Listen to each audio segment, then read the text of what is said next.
Tasty food and ब्लॉग्समध्ये तुमचं स्वागत। नमस्कार मंडळी, खूप दिवसातनं आज व्हिडिओ येतोय। मोबाईलची बॅटरीचा प्रॉब्लेम होता आणि मला बरंही नव्हतं। आवाजही आज माझा खराब आहे, सर्दी झालेली आहे, अंगात थोडासा ताप पण वाटतोय आहे, म्हणजे कणकण आलेली आहे आणि गोळ्या मी घेतलेल्या आहेत। तर हे बघा, इथे सकाळचं माझं सगळं काम आवरून झालेलं आहे। जवळजवळ गॅस कट्टा, शेगडी, भांडी वगैरे घासून झालेलं आहे। त्याच्यानंतर आज आहे प्रदोष, सोमवार आहे आणि प्रदोष आहे, तर इथे आपली देवाची पूजा सुद्धा झालेली आहे। 10 वाजत आलेले आहेत आणि माझं बरंचसं सगळं आवरलेलं आहे। आता कपड्याची मशीन लावायची आहे आणि काही कपड्यांच्या मला घड्या घालून ठेवायच्या आहेत। तर आपलं इथे एक तुम्हाला रोप दाखवते। हे बघा किती छान वेल आलेली आहे। हे पारिजातकाचं म्हणतात ह्याला। तर मंडळी इथे इग्नोर करा, कारण तुळशी मातेला पाणी घालायला पण कोणी नव्हतं। मी आईकडे गेले होते, त्यामुळे हे जे रोप आहे ते आपलं सुकून गेलेलं आहे। आणि हे रोप मात्र हे बघा, पिवळी थोडीशी पानं पडली, ती पण काढून घ्यायची। पण हे वेल चांगलं असं वाढत चाललेलं आहे, वर चढत चाललं आहे। खूप छान फुलं आली होती ह्याला। मला वाटते 2-4 फुलं मी याची काढली होती। खूप छान फुलं आली होती गोकर्णाची। आणि इथे मला उद्याला आता तुळशीचं नवीन रोप लावणार आहे, त्यावेळेला तुमच्यासोबत पण व्हिडिओ शेअर करेन। आणि हे बघा, नारळाचं आपलं छोटंसं रोप। काही किरकोळ कामं राहिलेली आहेत, म्हणजे जवळजवळ बरीचशीच झालेली आहेत, पण कपड्याची मशीन लावायची आहे। इथं मला मटर सोलायचं आहे, टोमॅटो आणि मिरची ती धुवून ठेवायची आहे, त्यानंतर मेथी निवडायची आहे। अशी कामं आहेत। शिवाय बाहेरही जाऊन यायचं आहे, आणि जर बाहेर गेल्यानंतर व्हिडिओ शेअर करायला जमलं तर तोही मी तुमच्यासोबत नक्की शेअर करेन। सकाळपासून संध्याकाळचं रुटीन तुमच्यासोबत शेअर करणार आहे, त्यामुळं व्हिडिओ पूर्ण बघा। व्हिडिओ आवडला तर लाईक करा, शेअर करा, नवीन असेल तर आपल्या चॅनलला सबस्क्राईब करा।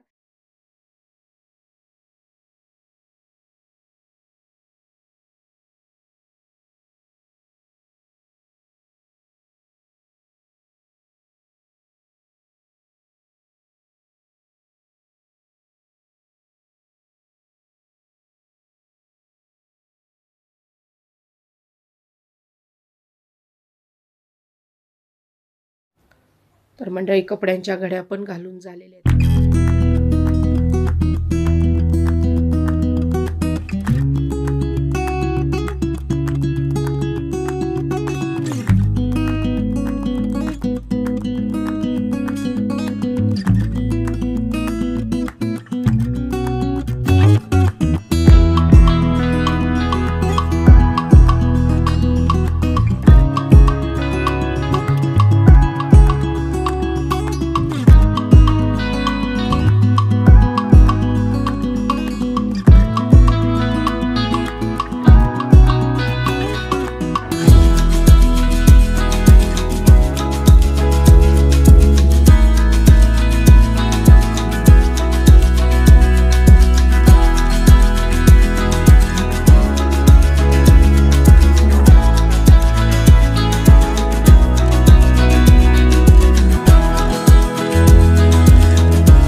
मटर आपला सोलून झालेला आहे। मटरचे दाणे एकदम चांगले निघालेले आहेत। त्यानंतर मिरचीची देठं काढून झालेली आहेत। मिरची आणि टोमॅटो पाण्यात भिजत घालायचे आहेत, म्हणजे पाण्यात स्वच्छ भिजत घालून धुवून काढायचे आहेत बाहेर। त्याच्यानंतर इथं मेथी निवडून झालेली आहे। हे बघा, मटरची फोलपाटं आणि मेथी निवडलेलीची जी काही देठ आहेत ती।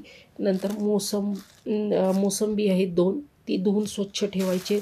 आणि आता याच्यामध्ये मी ही जी मेथी आहे ही एका पेपरमध्ये गुंडाळून प्लास्टिकच्या पिशवीत घालून फ्रीजमध्ये ठेवणार आहे. हे मटरसुद्धा फ्रीजमध्ये आता स्टोअर करण्यासाठी ठेवणार आहे. म्हणजे हा बॉक्स फ्रीजमध्ये ठेवून देणार आहे. म्हणजे ज्या वेळेला मला लागेल त्यावेळेला मी मटर काढून घेऊ शकते, मटरचे दाणे काढून घेऊ शकते. तर एवढे दाणे आपले मटरचे सोलून झालेले आहेत असं मला तुम्हाला सांगायचं आहे. बराच वेळ लागलेला आहे. 10 वाजता सुरुवात केली, कपड्यांच्या घड्या झाल्या, मटर सोलून झालं, मेथी निवडून झाली, मिरचीची देठं काढली. एवढ्या कामाला इतका वेळ गेलेला आहे. एक एक दाणे सोलायला वेळ लागतो आणि जरासा मटरची जी फोलपट होती ती वाळलेली होती त्यामुळं कठीण गेलं. पण एकही किडका मटर निघालेला नाही किंवा आळी कीड काहीच निघालेलं नाही. मटर एकदम चांगला निघालेला आहे. खूप छानच मटरचे दाणे आपले सोलून झालेले आहेत. हे बघा, हां इथं फक्त एक दाणा दिसतोय, तो एवढाच काढायचा पण तो पांढरा पडलेला आहे. तर जे आहे त्याचं तुमच्यासोबत व्हिडिओ मी शेअर करते. व्हिडिओ पूर्ण बघा. व्हिडिओ आवडला तर मात्र लाईक करा, शेअर करा आणि नवीन असाल तर आपल्या चॅनलला सबस्क्राईब करा. माझा आवाज थोडासा खराब येणार आहे कारण सर्दी झालेली आहे खूप. तर आता हे सगळं मी उचलून ठेवते, आवरते इथनं.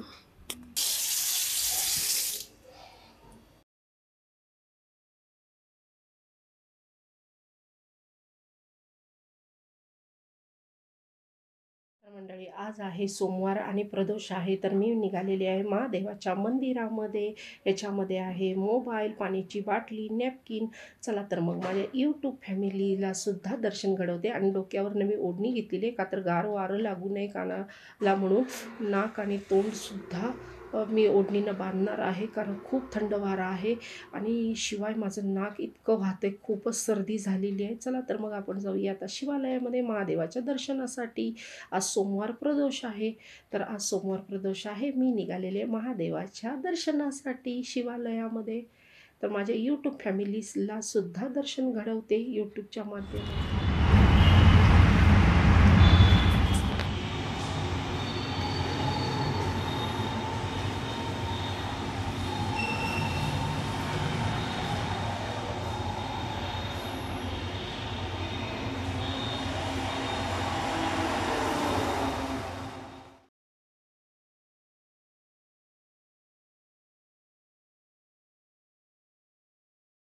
मंडळी आत्ताच मी मंदिरातनं जाऊन आलेले, 2:30 वाजलेले आहेत आणि आल्यानंतर मला लावायचं आहे कुकर.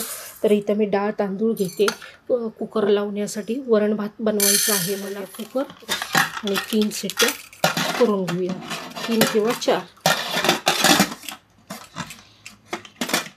मी बाहेर गेले होते आणि जेव्हा दर्शन घेऊन आले त्यावेळेला येता येता मी बाजारामधनं कलिंगड आणलेलं आहे. तर 2 कलिंगड आणले होते. तर त्यांना म्हटलं मधनं कापून दाखवा.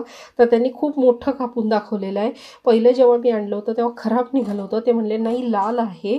तर हे बघा, खूप मस्त आणि लाल भडक कलिंगड आहे. तुम्ही या खायला. माझा आज उपवास आहे तर कलिंगड खाणार आहे. कलिंगड स्वच्छ धुतलेलं आहे आणि आता मी ह्याचे काप करून मग खायला घेणार आहे. माझ्या यूट्यूब मंडळीसाठी सुद्धा खायला या तुम्हीही.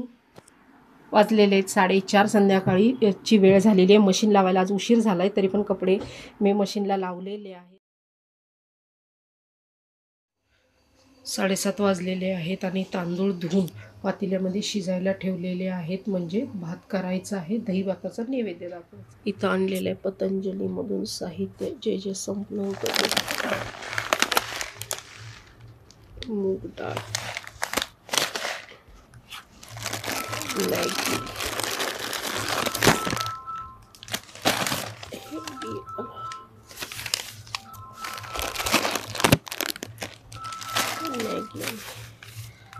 केशर. रात्री ब्लॉग एंड केलाच नाही, माझी तब्येत बरी नव्हती. कालपासूनच आपला ब्लॉग चालू आहे. तर काल सोमवार होता, देवदर्शनही झालं होतं. रात्री उपवास सोडला होता भात करून. तर माझं सगळं सकाळचं काम जेवढं आहे तेवढं आवरून झालेलं आहे आणि मशीनही मी कपड्याची आज लवकर लावलेली आहे.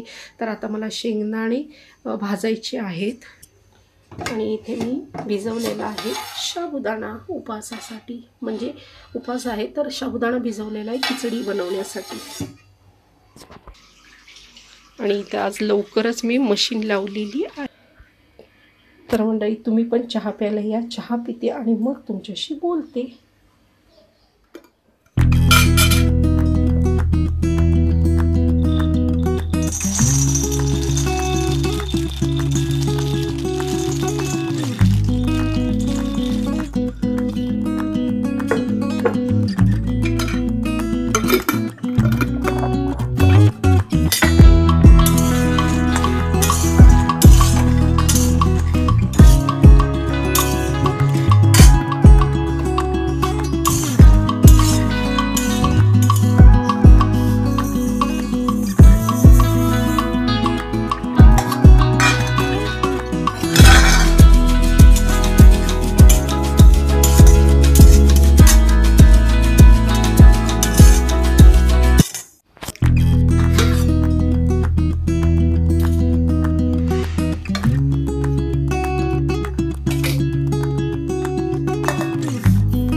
शेंगदाणे भाजून शेंगदाण्याचं कूट करून घेतलेलं आहे पहिल्यांदा. त्याच्यानंतर परत पुसून म्हणजे मिक्सरचं भांडं परत पुसून मी जिरेपूड लावलेली आहे. ही जिरेपूड आहे आणि ही धणेपूड आहे.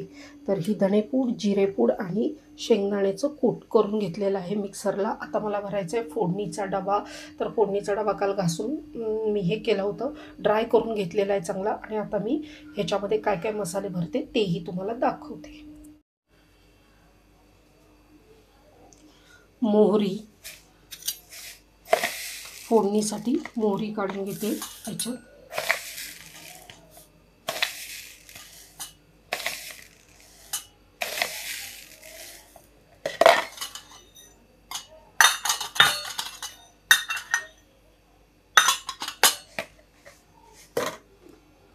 जिरे, हे कच्चे जिरे आहेत फोडणीसाठी.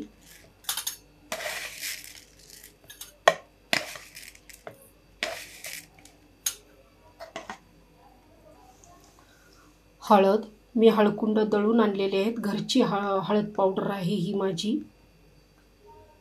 ही बघा बरणी भरून ठेवलेली आहे मी अशीच.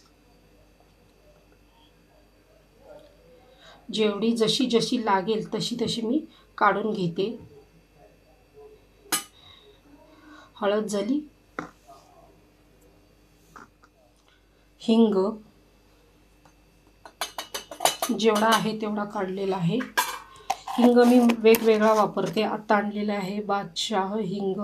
कधी नवजीवन असतो, कधी बादशाह असतो, कधी वेगवेगळे असे असतात. एव्हरेस्ट वगैरे जे कोणते मिळतील ते असतात, असं काही नाही. त्यानंतर जिरे पावडर,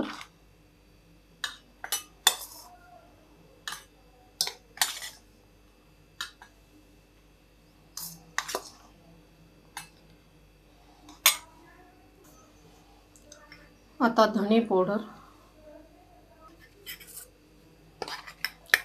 धने जिरे भाजून घेतलेले आहेत. मी बाहेरची धने जिरे पावडर नाही वापरत, घरच्या घरीच करते. कारण माझी नेहमीचीच म्हणजे सवय, मला मग घरचीच हे धणे आणून मी भाजून मिक्सरला बारीक करते. नाहीतर मग वेळ असेल तर खलबत्त्यात पण कुटते. असंही नाही आहे की मिक्सरलाच, जसं वेळेनुसार मी करत असते. एकदा धने जिरे पावडर भाजून तुम्ही तयार केली की खमंग वास येतो भाजताना आणि पावडरला खूप छान चव येते. आपल्या जेवणाला खूप चांगली टेस्ट येते. म्हणजे आमटीमध्ये असू दे, भाजीमध्ये असू दे, किंवा आपल्याला ज्या वेळेला कढी करायची असेल त्यावेळेला जिरे पावडर लागते. त्यावेळेलाही अतिशय वेगवेगळ्या ज्या वेळेला तुम्ही भाज्या करता, आमटी करता, सांबार करता, तर भाजलेली तुमच्याकडे वरती जिरे पावडर असेल तर खूपच छान. हे बघा हा माझा मसाल्याचा डबा तयार झालेला आहे. आता घालायची कसुरी मेथी याच्यामध्ये. ह्याच्यामध्ये मीठ आणि तिखटाची पावडर मी ठेवत नाही, कारण मिठामुळेही डबे चिरतात, तिखटामुळेही डबे चिरतात. चिरलेले आहेत माझे, त्यामुळे मी अजिबात हे करत नाही, ठेवत नाही. ह्याच्यामध्ये वेगवेगळे डबे आहेत माझ्याकडे तिखटासाठी, मिठासाठी. मोहरी, जिरे, हळद, हिंग, जिरे पावडर, धने पावडर आणि कसुरी मेथी. तर एवढेच मसाले माझे नेहमी असतात आणि अतिशय चव येते तोंडाला. तर कसा वाटला माझा मसाल्याचा डबा तुम्ही नक्की सांगा. जिरे पावडर, धने पावडर तुम्हीही घरी करत चला. बऱ्याच स्त्री आपल्या घरीच करतात, पण मी माझं मत तुम्हाला सांगितलेलं आहे. तर हा असा माझा मसाल्याचा डबा किंवा फोडणीचा डबा म्हणते. हे झाले आपले वेगवेगळे कलरफुल. इथं ओलं असं छानपैकी मसाल्याचा डबा तयार केल्यावरती का नाही जेवणाला टेस्ट येणार, तुम्हीच मला सांगा मंडळी. आवाज माझा थोडासा खराब येतोय सर्दीमुळे. आणि गोडा मसालाही मी ह्या बरणीत भरून ठेवते. हा गोडा मसाला मी वेगळा आणलेला आहे ह्या खेपेला. अंबारीचा गोडा मसाला आणलेला आहे, कारण घरी करायला मला यंदा जमलंच नाही. तर हा बघा सुहाना अंबारी गोडा मसाला. नेहमी मी काडदरांचाच वापरते, पण ह्या खेपेला माझे मिस्टर गेले होते तर त्यांनी हा गोडा मसाला घेऊन आलेले आहेत. तर अशी ही माझी चिनी मातीची बरणी आहे.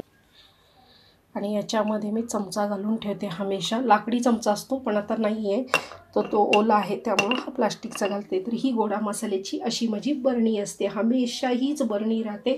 तर ही बरणी मी ह्याच्यावरून आणली होती, वाडीवरून आणला होता. हा सट आणला होता चिनी मातीचा. 3 बरण्या आणल्या, यातल्या 2 बरण्या होत्या, एक बरणीचं झाकण फुटलं आणि ह्यातली एक, अशा 3 बरण्या आणल्या होत्या. ही मिठाला आणि ही गोडा मसाल्याला हमेशा माझी राहायची. आणि अजून एक होती ती तिखटासाठी होती, पण हे झालं, फुटलं त्याचं झाकण, त्यामुळे मी वापरत नाही. तर असं तिखट मिठासाठी माझं वेगवेगळं हे असतात, बरण्या असतात, त्यामुळे मी मसाल्याच्या डब्यामध्ये तिखट काढत नाही आणि मीठही काढत नाही. त्यामुळं असं छान वाटतं. आणि ही बरणी इतकी सुंदर आहे दिसायला, आकार इतका सुंदर आहे ना, खूप छान आकार आहे. मला तर खूप आवडली. अजून जर अशा मिळाल्या ना तर मी नक्कीच आणण्याचा प्रयत्न करेन. आणि इथे आपलं शेंगदाण्याचं कूट तयार आहे खिचडीसाठी सुद्धा आणि भाजीसाठी मी एका डब्यात. तर मंडळी, आजचा ब्लॉग मी इथंच थांबवते. तुम्हाला हा माझा आजचा ब्लॉग कसा वाटला ते नक्की सांगा.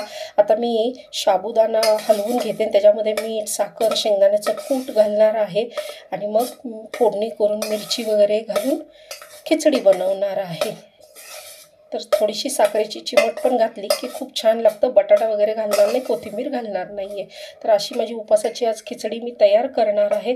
तर आजचा ब्लॉग मी इथंच थांबवते. तुम्हाला आजचा ब्लॉग कसा वाटला? रात्री ब्लॉग एंड केला नाही, तब्येत खूप खराब होती. आणि असंच जर तुम्हाला ब्लॉग आवडत असेल तर लाईक करा, शेअर करा. नवीन असाल तर आपल्या चॅनलला सबस्क्राईब करायला मात्र विसरू नका. परत भेटूया नवीन रेसिपीसोबत. तोपर्यंत बाय. आणि हो, ब्लॉग पूर्ण बघा.